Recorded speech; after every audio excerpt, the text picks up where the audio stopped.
dekat padamu, itu rinduku.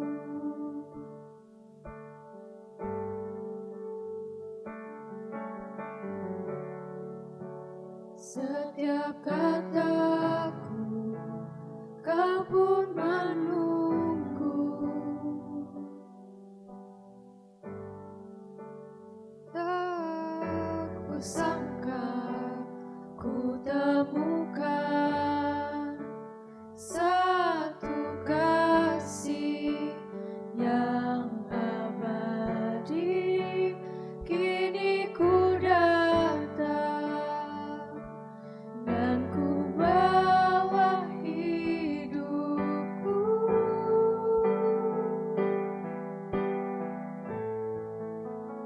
memandang wajahmu, mengikuti kebaikanmu, mengejar hadirmu di dalam hidupku,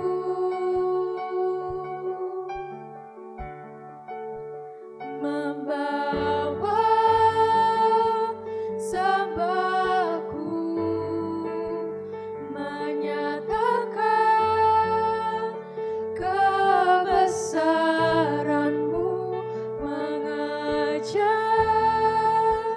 hadirmu di dalam hidupku. Sejauh langit dari bumi, begitu besarnya kasih-Mu.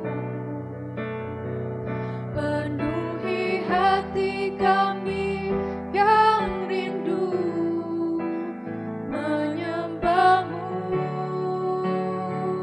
Yesus. Sejauh langit dari bumi, begitu besarnya kasih-Mu. Kaulah Tuhan, kekuatanku, sukacitaku.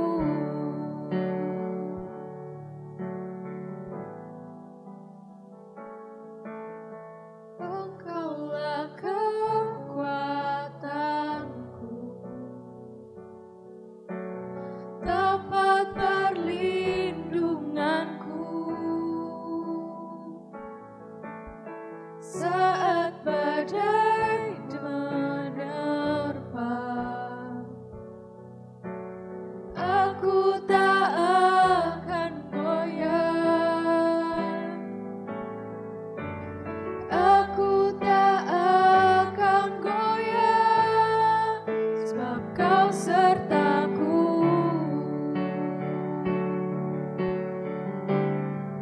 Sejauh langit dari bumi, begitu besarnya kasih-Mu. Penuhi hati kami yang rindu menyembah-Mu, Yesus. Sejauh langit dari bumi, begitu besarnya kasih-Mu. Kaulah Tuhan, kekuatanku, sukacitaku.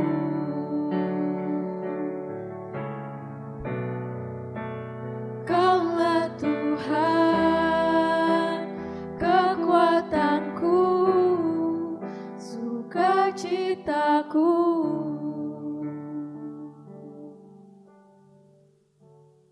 Shalom Jemaat Gereja Kristen Jakarta. Gereja memberikan layanan ibadah live streaming bagi jemaat. Lalu apa saja yang perlu dipersiapkan?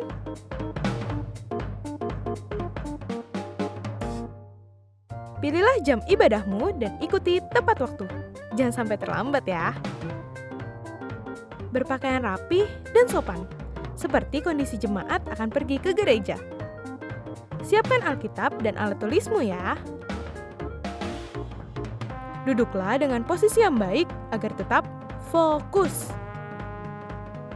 Hindari untuk berbaring ataupun sambil melakukan kegiatan lainnya di rumah.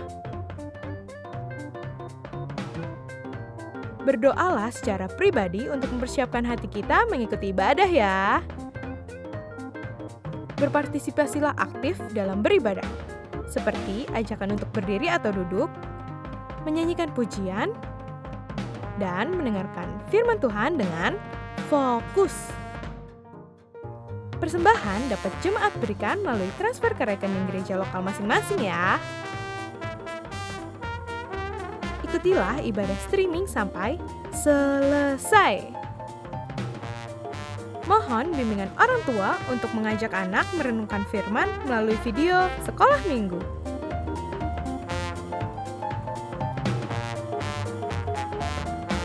Selamat beribadah, Tuhan Yesus memberkati.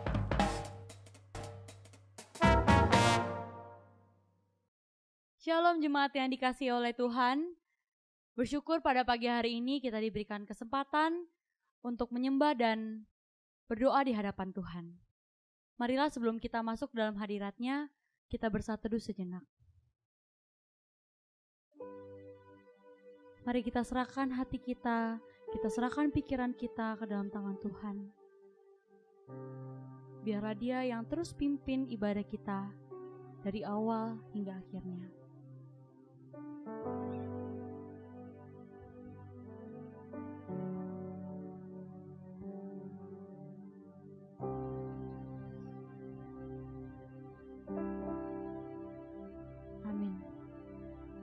Pertolongan kita datangnya dari Tuhan yang menciptakan langit dan bumi dan yang tidak pernah meninggalkan hasil buat tantangannya.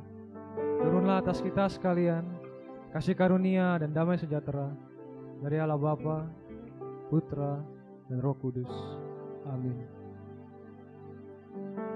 Mazmur 90 ayat 12 berkata, "Ajarlah kami menghitung hari-hari kami sedemikian, hingga kami beroleh hati yang bijaksana." Bapa kita adalah Bapa yang setia, yang mengasihi dengan apapun keadaan kita. Sekalipun kita sering berbalik darinya, Ia tetap mencari kita. Ia memegang tangan kita dan menuntun kepada jalan yang benar.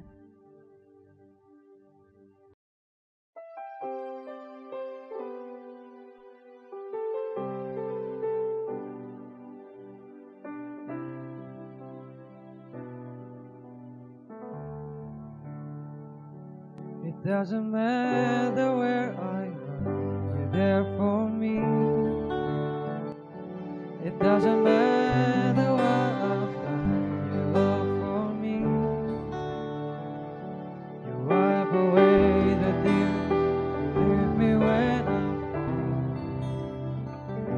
My love is saved by the mercy of your grace.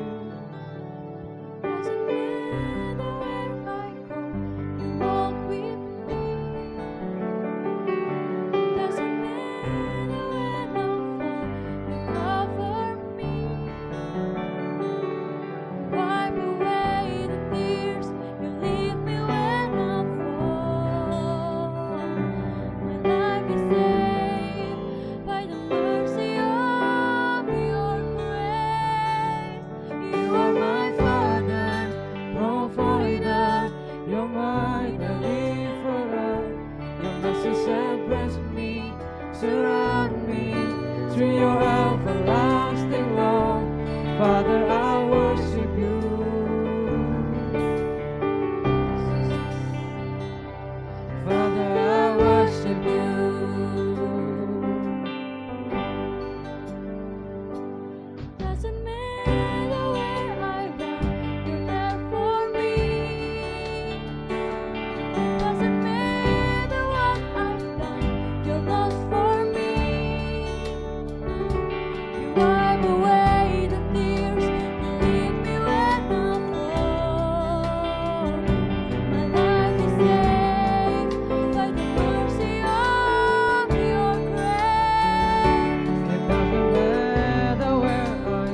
provider, you're my deliverer.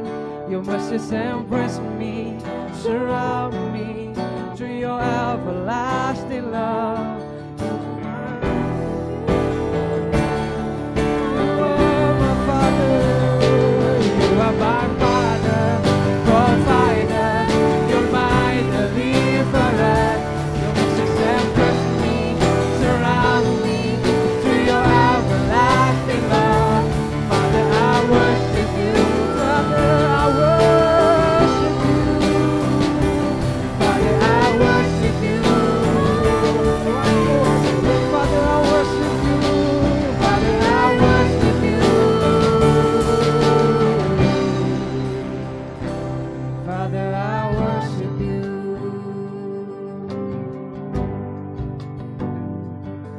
Terima kasih Bapa buat kesempatan yang Engkau berikan buat kami datang beribadah, duduk di hadirat-Mu Bapa pada pagi hari ini. Ya Bapa, Engkau tahu hati setiap kami yang rindu untuk memuliakan nama-Mu Bapa. Tuhan pimpin setiap kami. Tuhan lingkupi hati kami dengan Roh Kudus-Mu yang begitu hebat. Terima kasih ya Bapa. Biarlah pujian kami berkenan di hadapan-Mu. Terima kasih Bapa. Terima kasih. Hanya di dalam nama-Mu kami berdoa dan mengucap syukur. Amin. Shalom Jemaat Gereja Kristen Jakarta. Semoga kita masih dengan sukacita yang sama dari Tuhan. Amin. Tuhan kita adalah Allah yang tak pernah meninggalkan kita. Amin. Amin. Mari kita berjalan bersama dengan Dia sampai akhir hidup kita. Semuanya siap memuji nama Tuhan. Amin. Mari kepada Tuhan kita yang tak pernah ragu dan kesetiaannya yang luar biasa. Kita angkat pujian kita itu.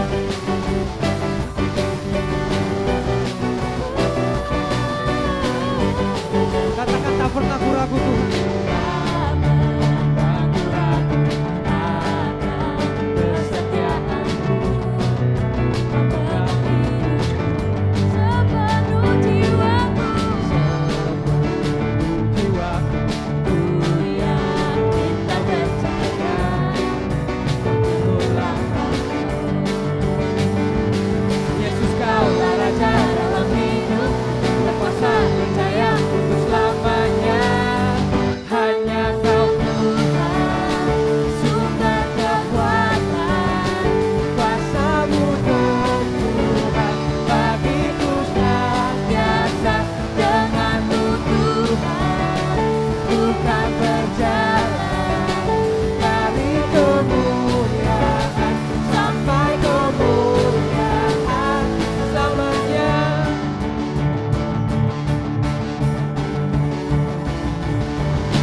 Kami mengundang untuk setiap jemaat bangkit berdiri. Mari kita akui iman kepercayaan kita, pengakuan iman rasuli. Aku percaya kepada Allah, Bapa yang Maha Kuasa, Khalik langit dan bumi, dan kepada Yesus Kristus anaknya yang tunggal Tuhan kita, yang dikandung daripada Roh Kudus, lahir dari anak darah Maria, yang menderita sengsara di bawah pemerintahan Pontius Pilatus, disalibkan, mati dan dikuburkan, turun ke dalam kerajaan maut. Pada hari yang ketiga, bangkit pula dari antara orang mati, naik ke surga, duduk sebelah kanan Allah, Bapa yang Maha Kuasa, dan dari sana ia akan datang untuk menghakimi orang yang hidup dan yang mati. Aku percaya kepada Roh Kudus, gereja yang kudus dan am, persekutuan orang kudus, pengampunan dosa, kebangkitan tubuh, dan hidup yang kekal. Amin. Jemaat dipersilakan untuk duduk. Jemaat yang dikasihi Tuhan, marilah kita arahkan hati kita kepada Allah kita yang sanggup untuk mengubah hati setiap kita. Biarlah kita semakin hari semakin dibentuk olehnya dan serupa dengan Kristus.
Shalom saudara-saudara yang dikasihi Tuhan. Kita bersyukur atas karya dan kasih anugerah Tuhan yang telah memimpin kehidupan kita, sehingga kita boleh memasuki bulan yang ke-8 di tahun 2020 ini. Kita bersyukur atas pemeliharaan, penyertaan dan kasih setia Tuhan yang terus menyertai kehidupan kita sekalipun di saat-saat yang sulit, di saat-saat pandemi COVID-19 ini. Maka saudara sekalian, sebelum kita merenungkan bagian firman Tuhan pada pagi hari ini, mari kita mohon pimpinan Tuhan di dalam doa. Mari kita berdoa. Ya Tuhan yang penuh kasih dan rahmat, pada pagi hari ini kami datang kepadamu dengan segala keberadaan kami. Kami mohonkan sekali lagi berkat-Mu atas hidup kami, melalui firman yang kami akan renungkan bersama pada hari ini. Kami mohon kiranya Roh Kudus-Mu bekerja di tengah-tengah kami, agar firman yang kami renungkan dapat menjadi berkat yang akan mendorong kami menjadi murid-murid-Mu yang hidup bertanggung jawab di hadapan Tuhan, dan hidupnya senantiasa memuliakan Engkau dan menikmati Engkau dalam hidup kami. Berfirman ya Tuhan, kami siap mendengar. Demi nama Tuhan Yesus kami berdoa. Amin. Saudara-saudara yang dikasihi Tuhan, tema firman Tuhan kepada kita pagi hari ini adalah merasa bijak tetapi bodoh. Mari kita membuka Alkitab kita dari Injil Lukas pasal 16, ayat yang pertama sampai ayat yang ke-11. Injil Lukas pasal 16, ayat yang pertama sampai ayat yang ke-11. Izinkan saya membacakannya kepada kita pada pagi hari ini. Demikian sabda Tuhan. Dan Yesus berkata kepada murid-muridnya, ada seorang kaya mempunyai seorang bendahara. Kepadanya disampaikan tuduhan bahwa bendahara itu menghamburkan miliknya. Lalu ia memanggil bendahara itu dan berkata kepadanya, apakah yang kudengar tentang engkau? Berilah pertanggungan jawab atas urusanmu, sebab engkau tidak boleh lagi bekerja sebagai bendahara. Kata bendahara itu di dalam hatinya, apakah yang harus aku perbuat? Tuanku memecat aku dari jabatanku sebagai bendahara, mencangkul aku tidak dapat, mengemis aku malu. Aku tahu apa yang akan aku perbuat, supaya apabila aku dipecat dari jabatanku sebagai bendahara, ada orang yang akan menampung aku di rumah mereka. Lalu ia memanggil seorang demi seorang yang berhutang kepada tuannya. Katanya kepada yang pertama, berapakah hutangmu kepada tuanku? Jawab orang itu, 100 tempayan minyak. Lalu katanya kepada orang itu, inilah surat hutangmu. Duduklah dan buat surat hutang lain sekarang juga, 50 tempayan. Kemudian ia berkata kepada yang kedua, dan berapakah hutangmu? Jawab orang itu, 100 pikul gandum. Katanya kepada orang itu, inilah surat hutangmu. Buatlah surat hutang lain 80 pikul. Lalu tuan itu memuji bendahara yang tidak jujur itu, karena ia telah bertindak dengan cerdik. Sebab anak-anak dunia ini lebih cerdik terhadap sesamanya daripada anak-anak terang. Dan aku berkata kepadamu, ikatlah persahabatan dengan mempergunakan mamon yang tidak jujur, supaya jika mamon itu tidak dapat menolong lagi, kamu diterima di dalam kemah abadi. Barang siapa setia dalam perkara-perkara kecil, ia setia juga dalam perkara-perkara besar. Dan barang siapa tidak benar dalam perkara-perkara kecil, ia tidak benar juga dalam perkara-perkara besar.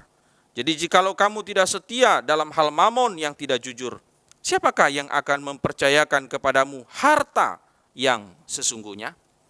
Saudara-saudara yang dikasihi Tuhan, saya masih ingat beberapa puluh tahun yang lalu ketika saya belajar bagaimana menulis dengan benar. Dosen memberikan kepada kami tugas untuk menuliskan 2 paragraf dengan judul yang ditentukan oleh dosen itu.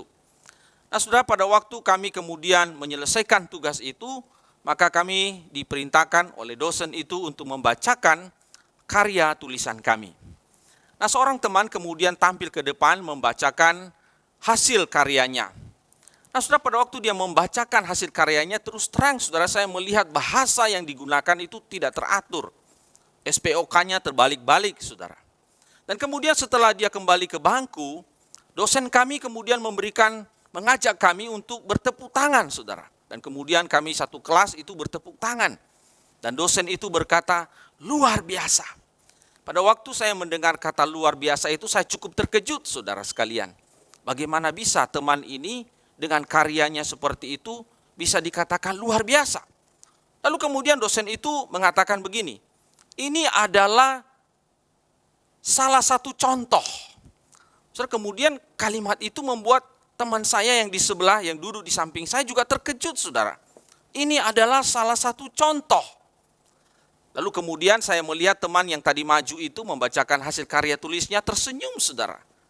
Wajahnya berbinar-binar, saudara. Dia sangat puas karena dosen itu mengatakan ini salah satu contoh. Tetapi kemudian dosen itu berkata begini, saudara. Ini luar biasa. Ini salah satu contoh yang jelek. Saudara, yang saya kasih dalam Tuhan, contoh yang jelek. Perumpamaan Tuhan Yesus tentang bendahara yang tidak jujur itu adalah salah satu contoh yang jelek, saudara. Salah satu contoh kehidupan yang jelek, yang sebenarnya kita tidak perlu tiru, saudara. Tetapi dari contoh yang jelek ini kita bisa belajar banyak hal, kita bisa menggali kebenaran-kebenaran di dalamnya, supaya kita menjadi murid Yesus yang bijaksana di dalam menjalani kehidupan ini, terutama secara spesifik bagaimana kita mengelola harta, mengelola uang yang adalah milik Tuhan, yang Tuhan percayakan kepada kita. Saudara-saudara yang saya kasih dalam Tuhan, terus terang banyak orang Kristen yang menganggap diri mereka bijaksana di dalam mereka mengelola harta milik Tuhan di dalam hidup mereka.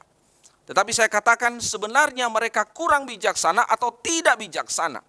Dalam bahasa yang sedikit agak lebih keras, saudara, kalau kita menggunakan tema yang dipakai pada pagi hari ini, kelihatannya mereka bijaksana tetapi sebenarnya bodoh. Nah, pertanyaannya saudara sekalian adalah bagaimana kita menjadi orang Kristen, murid Tuhan yang bijaksana di dalam mengelola harta milik Tuhan itu dengan benar. Nah, ada beberapa kebenaran yang perlu kita renungkan bersama pada bagian ini, pada pagi hari ini, untuk kita menjadi orang Kristen yang betul-betul bisa bijaksana di dalam mengelola harta atau uang yang adalah milik Tuhan. Yang pertama, saudara, kita bisa belajar pada pagi hari ini, jadilah orang yang jujur di dalam mengelola uang milik Tuhan. Saudara sekalian, kalau kita melihat dalam teks ini, bendahara ini adalah orang kepercayaan tuannya. Ia diberikan hak penuh untuk mengelola perusahaan milik tuannya. Namun bendahara ini kemudian dilaporkan melakukan satu kesalahan yang serius. Di dalam ayat yang pertama, saudara, dikatakan dia menghamburkan uang milik tuannya. Saudara sekalian, ia menghamburkan milik tuannya. Kita tidak tahu bagaimana ia menghamburkan uang milik tuannya itu. Bisa saja ia berfoya-foya, bisa boros. Tetapi yang jelas di sini dia merugikan uang daripada tuannya itu. Dan tuduhan ini saudara sungguh benar.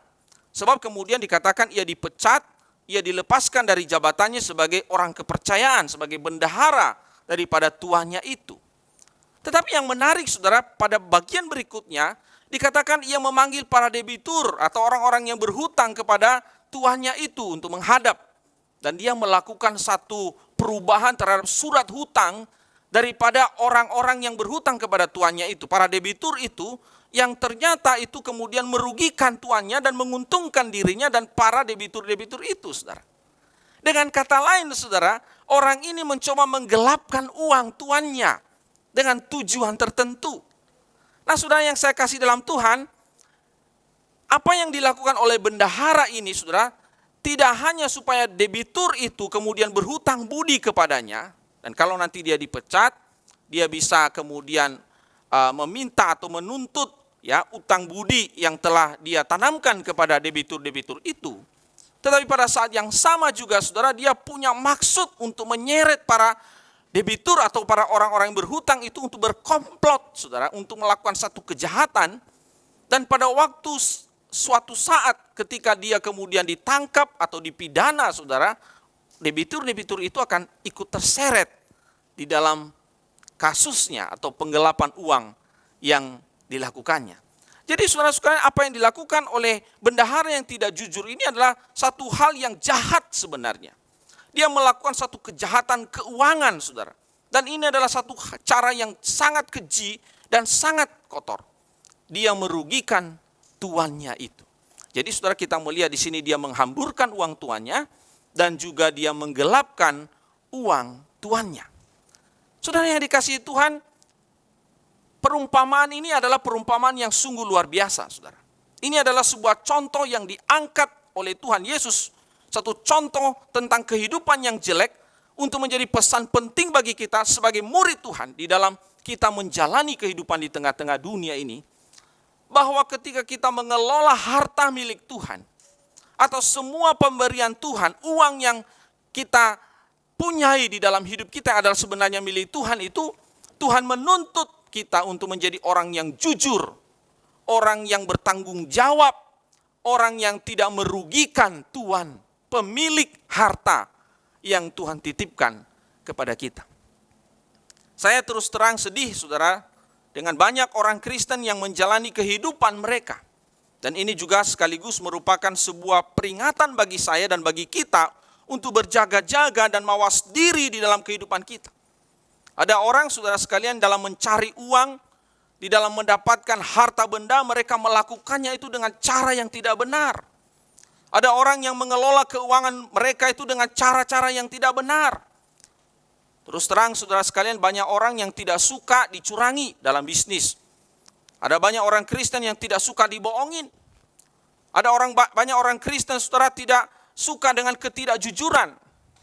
Tetapi pada saat yang sama, ironisnya adalah mereka sendiri terlibat di dalam ketidakjujuran. Mereka sendiri suka berbohong. Mereka sendiri juga suka melakukan suatu tindakan yang curang di dalam apapun yang mereka lakukan untuk mendapatkan harta, mendapatkan keuntungan, mendapatkan uang di dalam hidup mereka. Nah, hari ini sekalian kita belajar untuk hidup benar, bertanggung jawab dan jujur di dalam kita mencari uang, mendapatkan uang, mengelola uang yang adalah milik Tuhan. Saudara, suatu ketika saya memberitakan Injil kepada seorang pengusaha, seorang yang cukup sukses. Dia punya sejumlah usaha di salah satu daerah yang saya tidak perlu sebutkan. Dan usahanya itu cukup maju, cukup sukses. Dan suatu hari, saudara, untuk kesekian kalinya saya memberitakan Injil kepadanya. Namun untuk kesekian kalinya juga, saudara, ia menertawakan saya ketika saya menceritakan tentang Yesus kepadanya. Dan dia mengatakan satu kalimat yang saya masih ingat karena itu terus-menerus dia ulangi, saudara. Dia mengatakan begini, kamu mau ajak saya menjadi Kristen, supaya kalau saya menjadi Kristen, saya tipu orang lain. Saudara, kalimat itu masih terngiang dalam pikiran saya, di telinga saya sampai pada hari ini, saudara. Kamu mau ajak saya menjadi Kristen supaya saya menjadi orang Kristen yang tipu orang lain. Kenapa dia mengatakan hal itu, saudara? Karena, saudara, dia berkali-kali ditipu oleh para pegawainya sendiri. Dan saudara tahu bahwa orang-orang yang bekerja kepadanya, para pegawainya itu adalah orang Kristen. Mereka merugikannya, mereka menipunya. Dan itu membekas dalam dirinya sehingga dia tidak pernah membuka hatinya untuk mau percaya kepada Injil Yesus Kristus. Nah, saudara yang saya kasih dalam Tuhan, ini adalah sebuah tantangan bagi kita, orang Kristen, dalam menjalani hidup di tengah-tengah dunia ini. Kita harus menjadi saksi Tuhan melalui kata-kata kita, tetapi kita juga menjadi saksi Tuhan melalui perbuatan kita, melalui tindakan kita, cara kerja kita di hadapan Tuhan, supaya nama Tuhan dipermuliakan.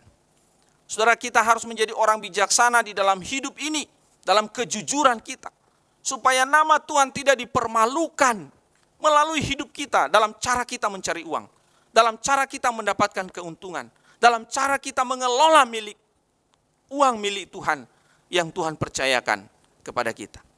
Yang kedua, saudara, kebenaran apa yang kita pelajari pada bagian ini? Yang kedua, jadilah orang yang cerdik di dalam mengelola uang milik Tuhan. Mari kita membaca kembali, saudara, bagian ayat yang ke-8. Di situ dikatakan, lalu Tuhan itu memuji bendahara yang tidak jujur itu.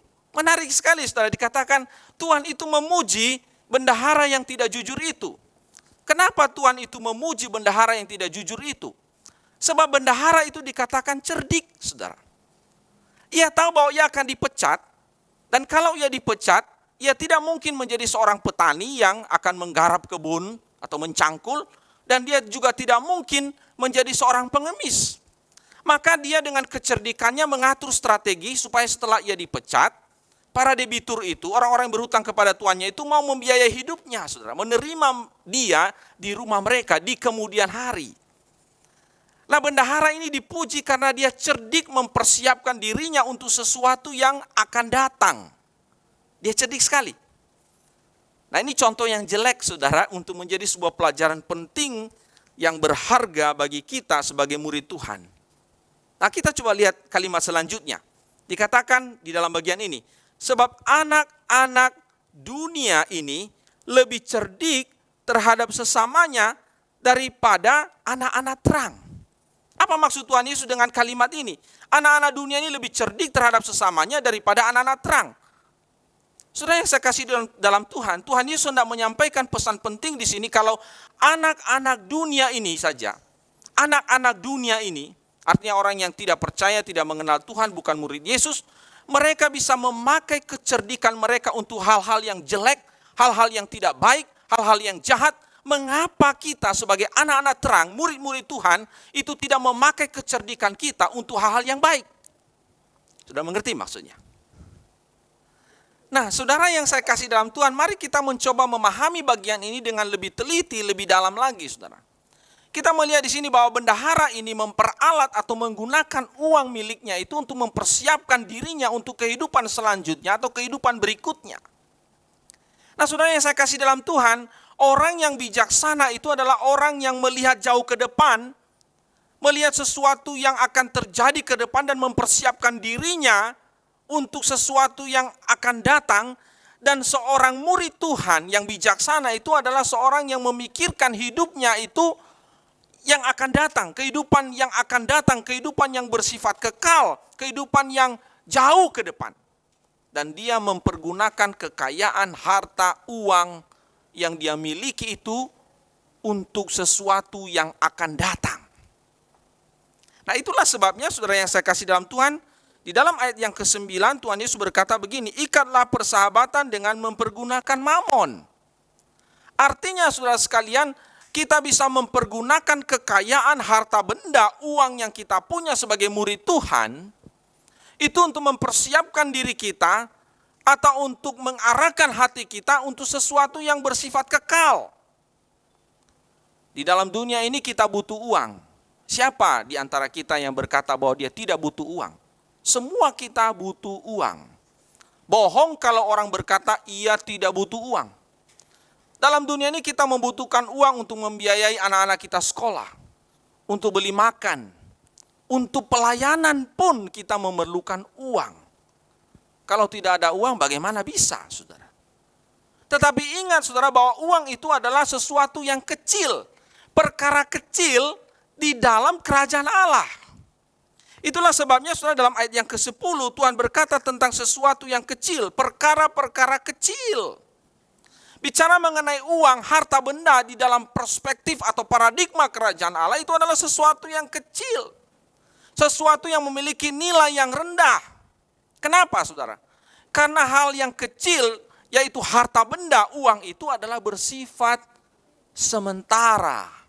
Sementara. Tidak bersifat kekal. Ada yang jauh lebih bernilai saudara sekalian. Ada yang jauh lebih berharga daripada harta, daripada uang yang bersifat sementara ini. Ada harta yang tidak kelihatan namun bernilai kekal di dalam kerajaan Allah. Itulah sebabnya saudara disebutkan dalam ayat yang ke-10 tentang perkara-perkara yang besar. Dalam ayat yang ke-11 itu tentang harta yang sesungguhnya. Ya, itu adalah harta yang sesungguhnya yang bernilai kekal, yang jauh lebih bernilai dari harta dunia ini.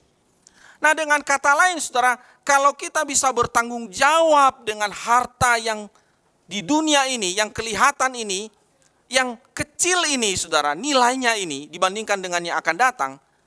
Kalau kita bisa bertanggung jawab, tentu saja kita akan bertanggung jawab dalam perkara-perkara yang lebih besar lagi. Tetapi sebaliknya kalau kita tidak bisa mempergunakan harta, kita tidak bisa bertanggung jawab, kita tidak bisa bijaksana dalam mengelola harta yang kelihatan ini, bagaimana Tuhan bisa mempercayakan kepada kita perkara-perkara yang tidak kelihatan, yang besar, yang bersifat kekal dalam hidup kita sebagai murid Tuhan. Oleh sebab itu, seorang yang cerdik adalah seorang yang bisa mempergunakan harta yang kelihatan ini untuk investasi harta tak ternilai yang akan datang, yang bersifat kekal itu. Nah, saudara, mari kita mencoba melihat ada pesan penting di dalam bagian ini. Yang pertama, saudara sekalian, uang atau harta yang kita miliki dalam hidup ini, atau harta yang dititipkan oleh Tuhan, yang adalah milik Tuhan yang dititipkan kepada kita, itu hendaknya kita gunakan untuk sesuatu yang bernilai kekal. Uang yang dipercayakan oleh Allah kepada kita itu kita gunakan untuk tujuan-tujuan atau kita investasikan untuk hal-hal yang bersifat kekal atau bernilai kekal. Ada orang yang punya uang, saudara sekalian, tetapi untuk kerajaan Allah, untuk pelayanan, untuk gereja, itu pelitnya minta ampun, saudara. Ia tidak pernah mau berkorban untuk gereja, untuk pekerjaan Tuhan. Saudara yang dikasihi Tuhan, di GKJ itu nggak ada yang begitu, saudara ya. Itu di gereja lain. Nah, saudara, untuk pelayanan seseorang itu tidak mau berkorban, tidak mau memberikan sesuatu dari harta milik yang adalah milik Tuhan itu untuk mendukung pekerjaan Tuhan. Bagaimana dia bisa setia di dalam perkara-perkara yang besar yang bersifat kekal di dalam hidupnya dan melalui hidupnya. Saudara, kalau kita bisa setia di dalam perkara-perkara kecil berkaitan dengan mamon, berkaitan dengan uang, berkaitan dengan harta yang adalah milik Tuhan ini, maka Tuhan juga akan mempercayakan kepada kita harta yang sesungguhnya, yang bersifat kekal, yang akan Tuhan berikan kepada kita. Saudara sekalian, apalagi di zaman yang serba sulit seperti sekarang ini, zaman yang sukar seperti sekarang ini, kita bisa saja mempergunakan begitu banyak atau mengemukakan begitu banyak alasan untuk tidak memberi atau tidak menggunakan harta atau tidak menggunakan uang kita ini untuk mendukung pekerjaan Tuhan atau terlibat di dalam kerajaan Allah. Kita bisa mengemukakan begitu banyak, 1000 macam alasan. Pengeluaran kita mungkin terlalu banyak, sementara pemasukan kita mungkin terlalu kecil. Saudara, memang kita tidak bisa pungkiri di zaman COVID, di zaman pandemi ini, saudara, hidup serba susah. Tidak ada orang, saudara, yang mengatakan semua dalam keadaan baik-baik saja. Semua orang susah, ekonomi susah. Tidak ada yang tidak terkendala, saudara, di dalam masa-masa sulit seperti sekarang ini. Namun ini tidak bisa menjadi alasan bagi kita untuk mengabaikan sesuatu yang menjadi bagian hidup kita di dalam mengelola harta milik Tuhan ini untuk diberikan sebagai persembahan kita, sebagai tanggung jawab kita dalam pengelolaan uang milik Tuhan itu untuk hal-hal yang bersifat kekal. Di dalam Alkitab kita membaca satu kisah yang saya pikir sungguh menjadi satu pelajaran yang sangat penting tentang seorang janda yang miskin yang dicatat di dalam Alkitab, yang tentu saja, saudara, hidupnya juga susah. Bahkan, saudara, mungkin hidupnya janda ini jauh lebih susah dari hidup kita di masa-masa COVID ini. Alkitab mencatat, saudara, bahwa uang yang dimilikinya itu tinggal 2 peser. Tetapi justru uang yang tersisa itu, Alkitab mengatakan, dia persembahkan kepada Tuhan. Dia berikan kepada Tuhan. Janda yang miskin ini masih bisa menggunakan miliknya, uang miliknya, harta yang dia punya, itu untuk sesuatu yang bernilai kekal. Saudara, ada orang yang menolak memberikan persembahan karena dia berpikir bahwa persembahan yang dia punya itu persembahannya kecil. Dan dia berkata bahwa tunggu, nanti kalau uang saya sudah 1 miliar, pendapatan saya sudah 1 miliar, baru saya bisa memberikan persembahan saya kepada Tuhan. Saudara yang saya kasih dalam Tuhan, Tuhan tidak melihat besar atau kecilnya persembahan kita untuk sesuatu yang bersifat kekal itu. Tapi Tuhan melihat hati kita ketika kita memberikan sesuatu atau mempersembahkan sesuatu yang adalah sebenarnya milik Tuhan yang Tuhan berikan kepada kita untuk kita kembalikan, untuk kita gunakan untuk hal-hal yang bersifat kekal itu. Jadi saudara sekalian, kalau kita tidak setia dalam perkara persembahan kita, saudara, bagaimana Tuhan bisa mempercayakan kepada kita harta yang sesungguhnya itu? Yang kedua, saudara, uang hendaknya kita gunakan untuk memuliakan Allah dan menikmati Allah di dalam hidup kita. Harta Tuhan berikan kepada kita bukan untuk kita perhamba, tetapi uang itu atau harta itu menghamba kepada kita. Artinya bahwa uang atau harta itu kita bisa gunakan atau bisa kita katakan sebagai instrumen kendaraan kita untuk menikmati Allah dan memuliakan Allah di dalam hidup kita. Nah, itulah sebabnya Bapak Gereja kita Agustinus pernah berkata demikian. Apakah perbedaan orang benar dan orang fasik? Orang benar mempergunakan harta di dunia ini untuk menikmati Allah, menikmati Tuhan. Tetapi orang fasik, orang jahat mempergunakan Tuhan untuk menikmati harta dalam dunia ini. Saudara-saudara yang saya kasih dalam Tuhan, Allah memberikan kita harta dan uang untuk kita pakai mendukung pelayanan pekerjaan Tuhan, mendukung kerajaan Allah, ambil bagian di dalam kerajaan Allah. Dalam berbagai macam bentuk pelayanan, mendukung pelayanan misi, mendukung pemuritan, mendukung pembangunan rumah Tuhan, mendukung sekarang pelayanan online yang sedang giat-giatnya gereja-gereja berlomba-lomba untuk melakukan dan memberikan yang terbaik dalam pelayanan online. Dan semua itu membutuhkan tentunya uang, membutuhkan sesuatu untuk mendukung pelayanan-pelayanan ini. Dan uang tentunya tidak hanya kita pakai untuk memuliakan Tuhan, tetapi juga menikmati Tuhan di dalam ibadah kita. Dalam segala sesuatu fasilitas yang kita gunakan tentu menggunakan uang itu, dan kita menggunakan itu kemudian untuk menikmati Tuhan di dalam ibadah kita, bahkan di dalam seluruh hidup kita. Saudara, seorang pendeta pada suatu ketika mengunjungi sebuah gereja yang gereja itu bangunannya sangat memprihatinkan, saudara. Gereja itu atapnya bocor di sana sini, menara gerejanya itu udah mulai miring, mimbar gerejanya itu catnya udah pudar, lantai gerejanya itu masih pakai semen cor-coran. Tetapi yang membuat dia terkejut, saudara, pada waktu dia melihat, saudara, di halaman gereja itu dipenuhi oleh mobil-mobil jemaat yang relatif masih baru, saudara. Dan itu merek mobil-mobil itu cukup terkenal, saudara. Kemudian pendeta ini mengamati jemaat yang hadir dalam ibadah itu, saudara, dan dia sangat-sangat kaget, saudara, melihat jemaat yang datang beribadah itu, saudara, pakai gelang dari emas, saudara, begitu banyak, lalu kalung dari emas, saudara, dan luar biasa, bau parfum tercium dengan sangat keras sekali, dan mereka mempergunakan baju yang kelihatan begitu mewah. Dan sebelum ibadah dimulai, saudara, beberapa orang merokok, saudara. Dan setelah ibadah juga masih banyak orang merokok, dan kemudian pendeta itu memperhatikan, saudara. Mereka pakai rokok yang cukup mahal, ya, merek yang cukup mahal. Dan yang membuat dia agak miris hatinya, saudara, setelah ibadah selesai, beberapa orang majelis datang dan kemudian memberikan kepadanya proposal pembangunan gereja mereka.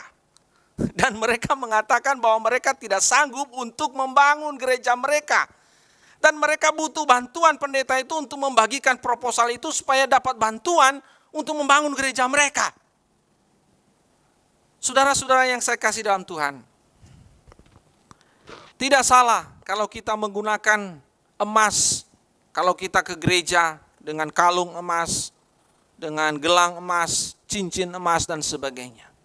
Tidak salah kalau kita pakai pakaian yang bagus, bahkan mungkin mahal kalau kita ke gereja.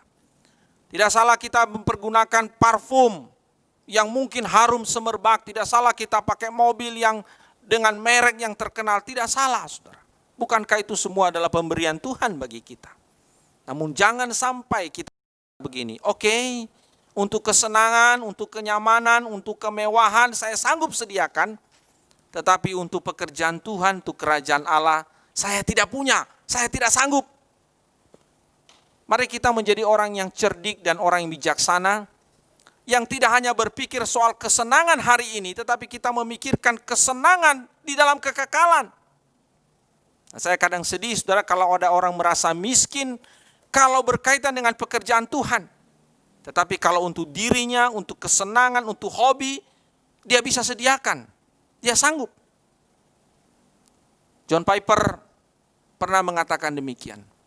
Allah menganugerahkan kita harta di bumi ini agar supaya kita boleh menanamkannya demi memperoleh saham di surga. Mari kita mohon hikmat dan bijaksana daripada Tuhan, agar kita bisa mengelola harta, uang milik Tuhan ini.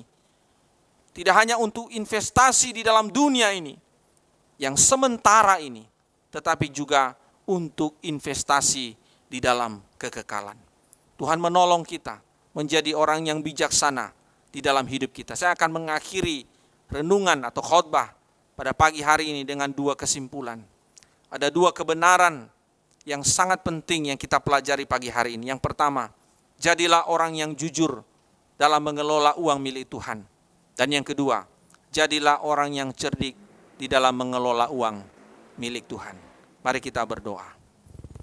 Tuhan Yesus, terima kasih karena Engkau menjadikan kami penata layan di dalam dunia ini, terutama dengan harta milik Tuhan yang Tuhan titipkan bagi setiap kami.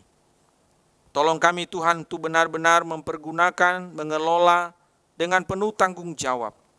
Menjadi orang yang jujur di dalam kami mencari uang, di dalam kami bekerja, di dalam kami berusaha di dalam dunia ini. Tapi juga Tuhan meminta kami menjadi orang yang cerdik, yang juga mempergunakan, mengelola uang milik Tuhan ini untuk hal-hal yang bersifat kekal. Tuhan tolong kami, kobarkan terus semangat kami di dalam kami menjalani hidup di tengah-tengah dunia ini, menjadi orang yang bijaksana. Dan dengan bijaksana Tuhan, kami dapat memuliakan Tuhan, dan kami dapat menikmati Tuhan di dalam kehidupan kami melalui harta, melalui uang yang adalah milik Tuhan yang Tuhan titipkan bagi setiap kami. Berkati setiap jemaat kami Tuhan, terutama di tengah-tengah situasi yang sulit dan sukar hari-hari ini. Biarlah rahmat dan anugerah Tuhan Engkau limpahkan bagi mereka, memberi mereka hikmat di dalam mengelola pekerjaan mereka. Tetapi juga Tuhan memberikan kepada mereka hikmat di dalam mempergunakan setiap hasil jerih lelah mereka itu untuk juga mereka boleh investasikan bagi kerajaan-Mu. Terima kasih Tuhan. Terima kasih untuk firman-Mu. Demi nama Tuhan Yesus kami berdoa. Amin. Terima kasih untuk Pendeta Fauzi Duhul Hagu yang telah memberikan kita firman-Nya pada hari ini. Mari kita saksikan video misi berikut.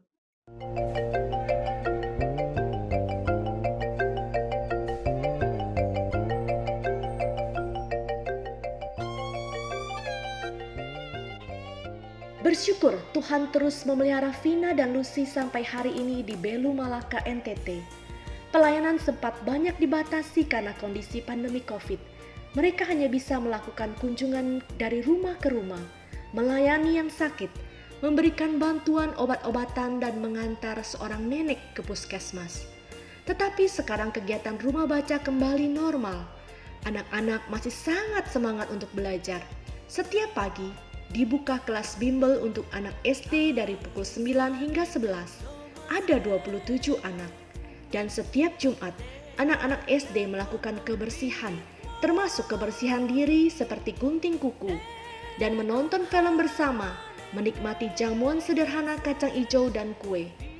Bagi anak-anak SMP, mereka diajarkan untuk membuat kue, bakpao berkarakter, pizza, dan lain sebagainya. Merayakan ulang tahun dan perayaan kelulusan. Ada 2 anak lulus SMA dan 6 anak lulus SMP dan 2 anak lulus SD. Vina dan Lucy bagaikan kakak atau bahkan orang tua bagi anak-anak di Belu NTT. Kasih sayang dan perhatian diberikan kepada mereka. Kasih sayang yang tidak mereka rasakan di keluarganya. Di rumah baca inilah mereka diajar untuk rajin belajar, agar mempunyai cita-cita yang tinggi. Mereka diajar untuk membuat kue dan makanan yang sederhana, tetapi bergizi bahkan dapat dijual. Mereka diajar untuk menabung agar melihat kota Kupang dan bahkan Jakarta. Mereka juga diajar untuk saling memperhatikan, memberikan penghargaan, dan saling mendukung. Vina dan Lucy adalah mentor rohani bagi anak-anak. Mereka diajar untuk dapat bertumbuh menjadi anak Tuhan yang mencintai firman Tuhan dan dapat melayani. Doakan agar Vina dan Lucy senantiasa diberikan kesehatan dan hikmat bijaksana dalam melayani di Belu NTT. Kiranya Tuhan memberkati apa yang mereka telah tabur menjadi benih yang dapat tumbuh dan berbuah. Mari kita sama-sama berdoa. Ya Bapa yang surga, kami bersyukur buat Vina dan Lucy yang Tuhan berkati Tuhan. Kau telah memilih mereka menjadi hamba-Mu sebagai Tuhan. Tuhan menolong mereka sungguh-sungguh Tuhan. Dimanapun mereka berada, daerah kecil Tuhan, dan dari tempat berada.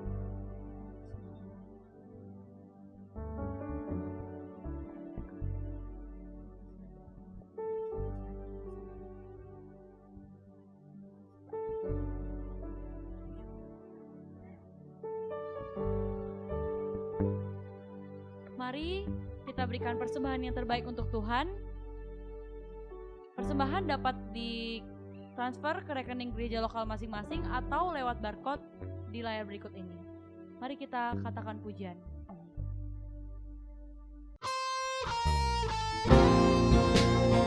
Terima kasih Tuhan atas berkat-Mu yang kita bagi setiap kami.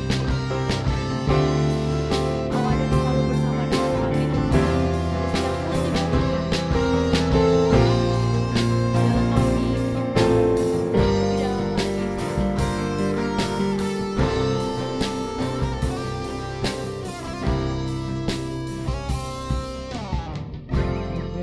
The sun to rise and bring the earth new life in every being. Jesus, it is you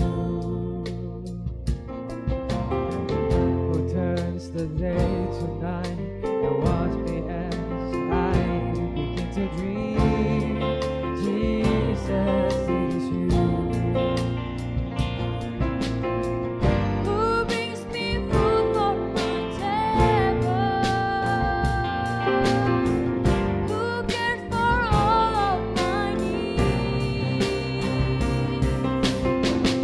Who walks around with me, is strong with me to walk, and I have been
Mari kita berdoa.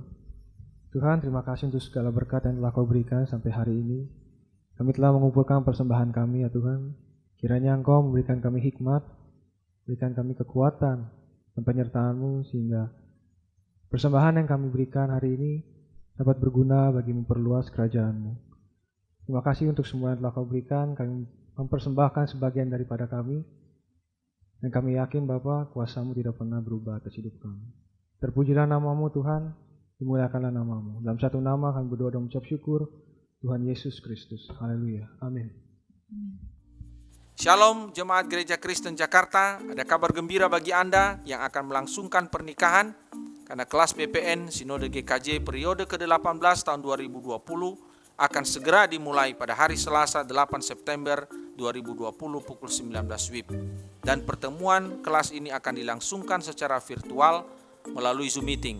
Bagi saudara-saudara dapat mengikutinya dari rumah atau dari tempat di mana saudara-saudara berada. Silakan saudara segera mendaftarkan diri ke sekretariat gereja lokal masing-masing. Dan untuk syarat dan ketentuan mengikuti kelas PPN ini, Anda juga bisa menanyakan melalui sekretariat gereja lokal masing-masing. Berita selanjutnya adalah kelas SMK Saya Murid Kristus. Jadwal kelas SMK 1 untuk hari Kamis 6 Agustus 2020 pukul 19 adalah sebagai berikut.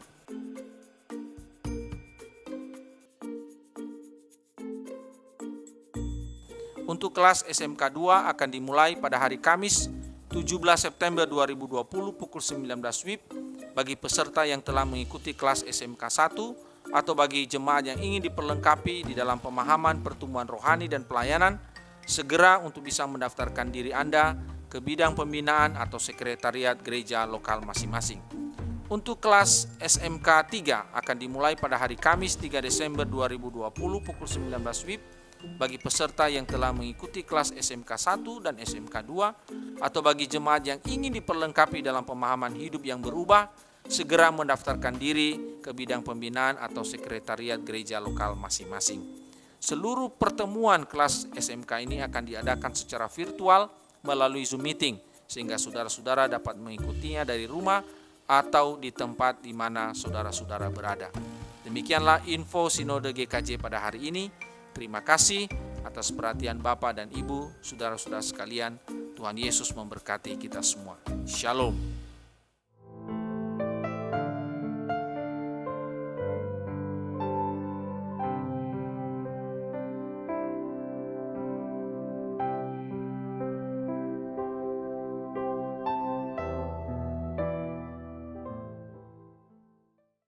Mari kita akhiri ibadah kita pada siang hari ini. Kita angkat pujian doksologi.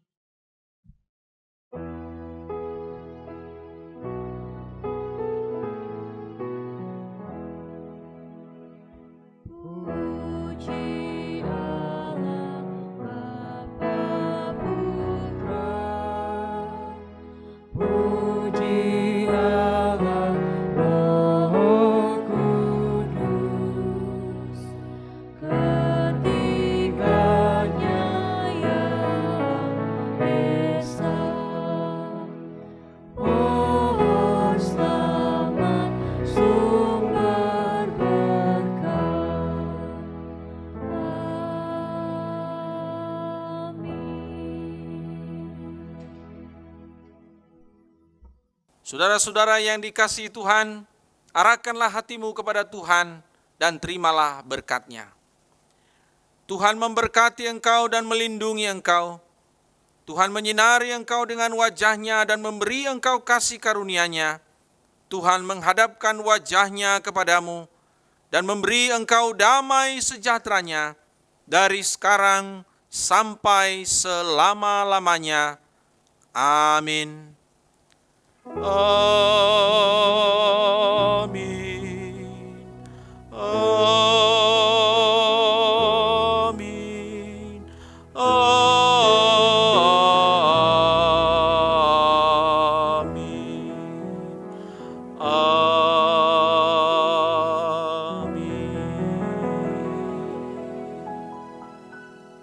Jemaat duduk kembali. Saat teduh ibadah hari ini selesai. Tuhan Yesus memberkati kita sekalian. Shalom.